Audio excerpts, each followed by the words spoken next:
Hello friends, मैं CA Mayank Vadhera एक बार फिर से आप सभी का बहुत बहुत स्वागत करता हूं हमारे यूट्यूब चैनल में। और मैं दोस्तों आपसे जो इम्पोर्टेंट अपडेट आज शेयर करने वाला हूं वो इनकम टैक्स रिटर्न से रिलेटेड है। तो दोस्तों, जैसा कि आप जानते हैं, लास्ट 3-4 डेज़ पहले ही डिपार्टमेंट ने आईटीआर फॉर्म्स नोटिफाई किए हैं, आईटीआर 1 से लेके आईटीआर 7 तक। तो आज उसके रिस्पेक्ट में ITR 1 for assessment year 2021 publish भी कर दिया गया है पोर्टल पे। और जो टैक्स पेयर्स जिनकी income up to 50 lakh rupees है, सैलरीड, पेंशनर्स, और जिनकी एग्रीकल्चर इनकम है अप टू 5,000, और वो लोग जिनकी हाउस प्रॉपर्टी है एंड लॉस कैरी फॉरवर्ड वाला केस नहीं है, वो सब ये आईटीआर फाइल कर सकते हैं। और उनको ये आईटीआर फाइल करके अपना अगर कोई रिफ़ंड बन रहा है तो वो क्लेम टाइमली कर लेना चाहिए, क्योंकि अभी की जो सिचुएशन चल रही है डेफिनेटली सभी को कुछ ना कुछ पैसे की नीड है, फंड्स की शॉर्टेज सबके पास है। तो ये वीडियो बनाने का मकसद भी यही है कि आप इस वीडियो को देखकर अपनी रिटर्न, अगर सिंपल रिटर्न है तो उसे आप आराम से फाइल कर लें। और साथ ही साथ मैं आपको कुछ चेंजेस जो इस रिटर्न में हुए हैं वो भी कोशिश करूँगा कि मैं बता पाऊँ, आपको कवर कर पाऊँ इस वीडियो में। तो चलिए दोस्तों, स्टार्ट करते हैं। जैसा कि आप देख पा रहे हैं, मैंने ऑलरेडी लॉगिन किया हुआ है और मेरे को जाना है फाइलिंग ऑफ आईटीआर पे। बेसिकली ये जो पोर्टल है ये है इनकम टैक्स इंडिया e-filing.gov.in, जो कि गवर्नमेंट पोर्टल है। और रिटर्न फाइल करना ज़्यादा मुश्किल काम नहीं है, आप खुद से भी कर सकते हैं। बट मैं रिकमेंड ये करूँगा कि आप किसी प्रोफेशनल की हेल्प डेफिनेटली लें। अगर आपका फाइनेंस टैक्सेशन फील्ड में कोई पास्ट एक्सपीरियंस नहीं है, या आप लीगल सुविधा टीम की हेल्प भी ले सकते हैं, जैसा आपको ठीक लगे। तो दोस्तों, यहाँ पे आपको करना क्या है, आपको असेसमेंट ईयर सिलेक्ट करना है 2021। Basically assessment year financial year 19-20 का जो होगा वो 2021 होगा, क्योंकि आप असेस करते हैं इनकम अर्न करने के बाद। अर्न आपने किया है फाइनेंशियल ईयर 19-20 में, और उसका असेसमेंट होता है हमेशा अगले साल में। अब आईटीआर फॉर्म नंबर जो हम सिलेक्ट करेंगे आईटीआर 1 करेंगे। कंडीशन मैं फिर से रिपीट कर देता हूँ। अगर आप सैलरीड एम्प्लॉय हैं, पेंशनर हैं, और आपकी income up to 50 lakh rupees है, या आपकी एक हाउस प्रॉपर्टी भी है, और उस हाउस प्रॉपर्टी से आपका लॉस नहीं है, तो आप ये रिटर्न फाइल करें। अगर हाउस प्रॉपर्टी से लॉस है तो डेफिनेटली आईटीआर 2 रिकमेंड करेंगे हम आपको। ये रिटर्न प्लीज़ मत फाइल करें, क्योंकि आपकी जो लॉस का जो अमाउंट होगा हाउस प्रॉपर्टी से वो आप कैरी फॉरवर्ड नहीं कर पाएंगे अगर आप आईटीआर 1 करते हैं। तो आपको यहाँ पे ये सब ऑप्शन सिलेक्ट करने हैं, जैसे कि आप मेरी स्क्रीन पे देख पा रहे हैं। इसके बाद ये ज़रूर ध्यान रखें कि आपके बैंक की डिटेल जो है वो वैलिडेटेड होनी चाहिए। जैसे कि यहाँ पे आप देख पा रहे हैं, ऑलरेडी यहाँ पे दिखा रहा है प्री वैलिडेटेड। तो ये प्री वैलिडेट करने के बाद ही आप आगे बढ़ें, क्योंकि अगर आपका रिफ़ंड का केस होगा और आपकी बैंक अकाउंट डिटेल वैलिडेटेड नहीं होंगी तो आपको इशू आ सकता है इन टर्म्स ऑफ आपका रिफ़ंड डिले हो जाएगा, या रिफ़ंड अगर प्रोसेस हो भी गया, वैलिडेट ना होने की वजह से आपका जो है रुक जाएगा, रिफ़ंड एकदम से नहीं मिलेगा। आपको वैलिडेट करना पड़ेगा तभी मिल पाएगा आपको रिफ़ंड। अब हम चलते हैं, इसको बेसिकली हमें एग्री करना है। ये हमारे से एग्री करा रहे हैं कि please check the prefill data before submitting. तो ये बहुत इंपॉर्टेंट पॉइंट है, और वो इम्पॉर्टेंट पॉइंट इसलिए है क्योंकि ये जो जनरल इन्फॉर्मेशन है इसको आपको ध्यान से देखना है। इसमें आपने देखना है कि आपका PAN, first name, last name, date of birth, email address, mobile number, address, ये सब डिटेल ठीक से भरी गई हैं नहीं भरी हुई हैं, क्योंकि ये पिछले रिटर्न से उठ के आ रही हैं। आपको नेचर ऑफ एम्प्लॉयमेंट यहाँ सेलेक्ट करना है। आप सेंट्रल गवर्नमेंट एम्प्लॉई हैं, या स्टेट गवर्नमेंट, या पब्लिक सेक्टर अंडरटेकिंग, या पेंशनर हैं, अदर्स हैं, या नॉट एप्लीकेबल है। तो आप सैलरीड एम्प्लॉई हैं अगर किसी प्राइवेट कंपनी में, तो आपको अदर्स सिलेक्ट करना है। आप अगर पेंशनर हैं तो पेंशनर सिलेक्ट करना है, और अगर आप किसी पब्लिक सेक्टर अंडरटेकिंग या गवर्नमेंट के एम्प्लॉई हैं, अकॉर्डिंगली आपको यहाँ पे सिलेक्शन सेक्शन जो ड्रॉप डाउन में ये दिख रहे हैं आपको सिलेक्ट करने हैं। देन आपको देखना है कि आप आईटीआर फाइल कहाँ कर रहे हैं, बिकॉज अभी हम असेसमेंट ईयर 2021 की कर रहे हैं। तो यहाँ पे ये फाइल अंडर सेक्शन, और ये सेक्शन 139(1) होगा, बिकॉज आप ड्यू डेट से पहले फाइल कर रहे हैं। जो लोग लेट रिटर्न फाइल करते हैं उनके लिए ये सब ऑप्शन होते हैं, बट ये अभी रेलिवेंट नहीं है, क्योंकि हम अभी असेसमेंट ईयर 2021 और फ्रेश आईटीआर 1 की बात करें जो आज ही पब्लिश की गई है डिपार्टमेंट द्वारा।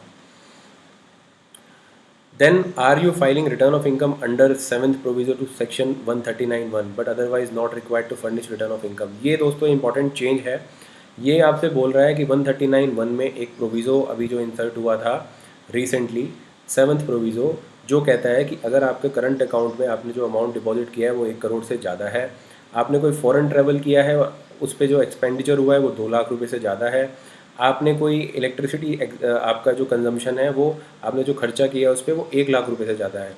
अगर इन तीनों में से कोई कंडीशन या तीनों कंडीशन या कोई भी 2 कंडीशन या कोई एक कंडीशन सेटिस्फाई हो रही है तो आपको बेसिकली आईटीआर फाइल करना कंपलसरी है, भले ही आपका जो इनकम है वो स्लैब रेट से कम है, मतलब 2.5 लाख जो बेसिक स्लैब रेट है उससे नीचे है, तब भी आपको आईटीआर फाइल करना है कंपलसरी।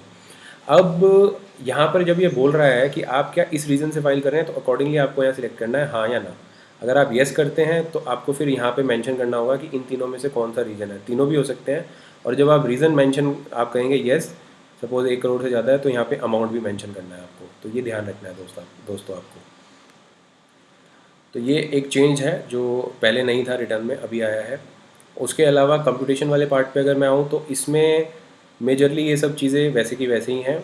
बस आप ये ध्यान रखें कि आप जो सैलरी की इनकम या सेक्शन 17(1) में 17(2) या 17(3) मतलब आपकी सैलरी पर्क्स या प्रॉफिट इन लिeu ऑफ सैलरी, आप सब चीज़ें अपनी 16 फॉर्म जो है उसका पार्ट बी होता है, उसमें सब डिटेल चेक करके ही यहाँ पे फिल करें और सब डिटेल मैच करें।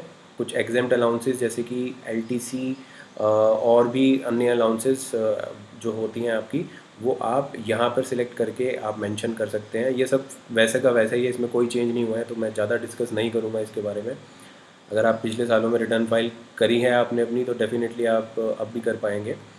हाँ, मेजर चेंज जो हुआ है मैं उसके बारे में बात करूँगा, वो ये है कि whether you have made any investment deposit payment between 1 April 2020 to 30 June 2020। अब दोस्तों ये हमने एक वीडियो इस पे पहले भी बनाया था जिसमें हमने आपको बताया था कि आप अपने इन्वेस्टमेंट फाइनेंशियल ईयर 19-20 से रिलेटेड 1 अप्रैल 2020 से लेकर 30 जून 2020 तक भी कर सकते हैं।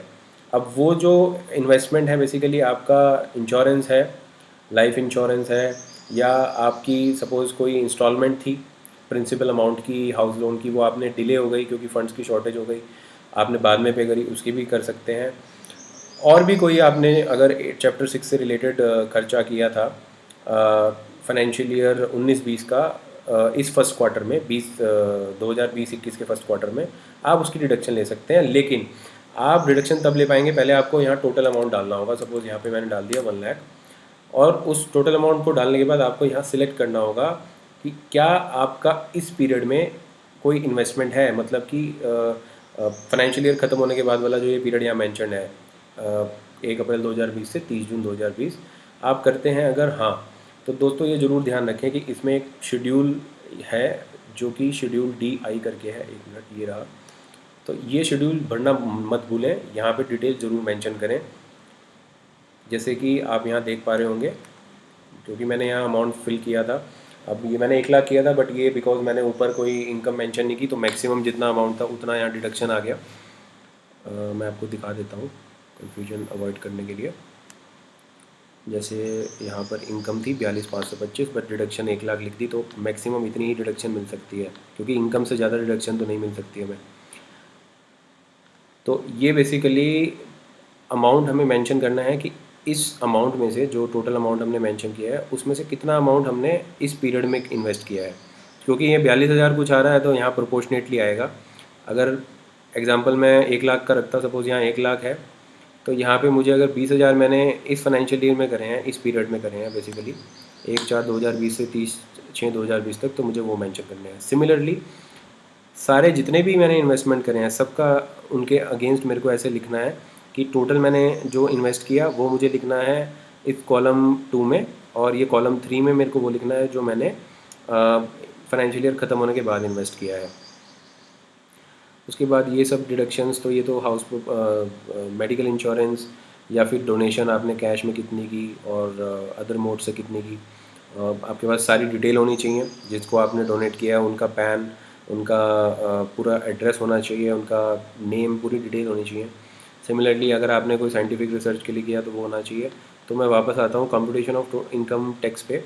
दोस्तों जैसा कि मैं आपको एक चीज़ पहले भी बताई थी, फिर से मैं रिपीट कर रहा हूँ। आप यहाँ पे ना रेड कलर में नोट्स देख रहे हैं। नोट्स में मेंशन्ड है कि maximum loss of house property that can be set off is 2 lakh. To avail the benefit of carry forward and set off of loss please use ITR 2। ये मैंने video की शुरुआत में बताया था। अगर हाउस प्रॉपर्टी है, कोई लॉस है, तो आप ITR 2 फाइल करें। ITR वन फाइल मत करें, वरना आप अपना लॉस कैरी फॉरवर्ड नहीं कर पाएंगे।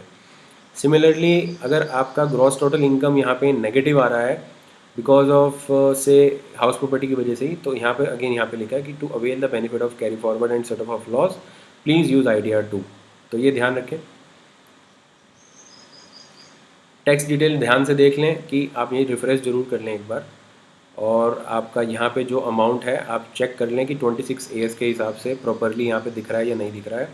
और अपने फॉर्म 16 को एक बार 26 AS से कंपेयर ज़रूर कर लें, क्योंकि अगर कुछ मिस्टेक आपके एम्प्लॉयर ने, या अगर आप पेंशनर हैं आपकी ऑर्गेनाइजेशन ने किया है, या आपके बैंक ने कोई मिस्टेक किया है, आपके सर्टिफिकेट में अमाउंट कुछ और दिख रहा है और आपका 26 AS में कुछ और दिख रहा है, तो आप अपना फॉर्म 16 और 16A 26 AS से कंपेयर करें, और यहाँ पर जो अमाउंट डिस्प्ले हो रहे हैं शेड्यूल TDS 1 TDS 2 में, इनको ज़रूर टैली कर लें, तभी आप आगे बढ़ें रिटर्न फाइल करने के लिए। और बेसिकली यही इंपॉर्टेंट एक फैक्टर है आपका रिफ़ंड के रिलेटेड है, जो क्योंकि आपका यहाँ पे जो अमाउंट होगा उसके हिसाब से ही रिफ़ंड कंप्यूट होगा। आप यहाँ पर अगर अपने हिसाब से अमाउंट डाल देंगे, 26 AS वाला नहीं होगा और आपका अमाउंट ज़्यादा होगा, तो रिफ़ंड आपका 26 AS में जो अमाउंट होगा वहाँ तक ही सीमित रहेगा। तो अब मैं आ जाता हूँ टैक्सेस पेड एंड वेरिफिकेशन वाले सेक्शन पे। यहाँ पर अगेन आपका अगर पेबल या रिफ़ंड जो भी बन रहा है, अकॉर्डिंगली आपको ऑप्शन आ जाता है। अगर आपका यहाँ पर पेबल बन रहा होता तो यहाँ एक ई पे टैक्स करके एक बटन आ जाता है D13 में, जो D13 आप देख पा रहे होंगे मेरी स्क्रीन में, और आप यहाँ से टैक्स पे करके अपना रिटर्न फाइल कर सकते हैं। अगर आपका रिफ़ंड आ रहा है तो टैली कर लें आपका रिफ़ंड करेक्ट है या नहीं है।